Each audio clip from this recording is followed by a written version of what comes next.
पद्मश्री माता राजमोहिनी देवी सेवा संस्था छत्तीसगढ़ के मुख्य आश्रम गोविंद पर जिला सूरजपुर द्वारा अपने आश्रम का विस्तार कर नए आश्रम का स्थापना बलरामपुर जिले के तहसील वाड्रफनगर के ग्राम प्रेमनगर, जमई और बसंतपुर किया गया है, जिसमें एक कार्यक्रम का आयोजन किया गया था। इस कार्यक्रम का संबोधन बलरामपुर जिले के भाजपा महिला मोर्चा के जिला अध्यक्ष शकुंतला सिंह पोर्ते ने किया।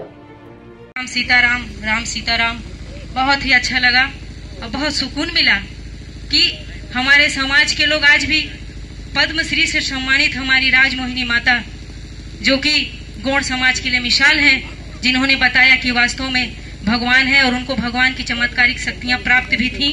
ये हमारे लिए जीता जागता उदाहरण है। मैं आप लोग से निवेदन करना चाहूंगी कि भाइयों बहनों, हर गांव में ये अलख जगाना होगा हम लोगों को कि वास्तव में भगवान है और भगवान की आस्था से कभी दूर नहीं होना है। बहुत लोग तोड़ने पे लगे हुए हैं हमारे समाज को, गौड़ समाज को बोलते हैं कि हम धर्म, हमारा भगवान नहीं होता है, राम नहीं होते, दुर्गा जी नहीं होती है। ये बड़ा कष्ट पहुंचाता है। लेकिन आज आप लोग को मैं सत सत वंदन अभिनंदन करती हूँ। जितना आप लोगों ने ये वस्त्र धारण किया है, ये वस्त्र भगवान के नाम का है, श्री राम के नाम का है, और ये वस्त्र हम हर गांव में कोशिश करना चाहिए हमको कि सभी हमारे समाज के लोग इनसे जुड़े हैं, न कि उन अताताइयों से जो गलत लोग हैं, गौड़ समाज को तोड़ने में लगे हैं, उनसे मत जुड़िए। मेरा ये वंदन अभिनंदन है।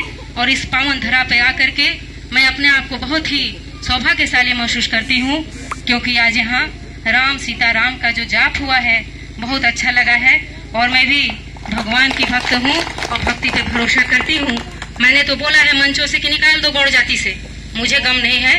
लेकिन मेरे को कहोगे कि भगवान नहीं है, भक्ति नहीं करना है, तो मैं तैयार नहीं हूँ। मैं भक्ति करूंगी, हमेशा करूंगी, आजीवन करूंगी, और जितना बनेगा मैं भक्ति के प्रति लोगों को जागरूक करूंगी। आप लोग परम सम्मानीय आदरणीय हैं। आप लोग सभी भाइयों बहनों, राजमोहिनी जी के जितने आप लोग भक्त श्रद्धालु गण हैं, यहाँ बैठे हैं, आप लोग का चरण छूकर मैं इस मंच से प्रणाम करना चाहती हूँ। प्रणाम करती हूँ आप लोगों को, जो आप लोगों ने भगवान श्री राम जी का मंत्र जाप करते हैं, किए हैं। आजकल कांग्रेस के लोग भी बहुत बोलते थे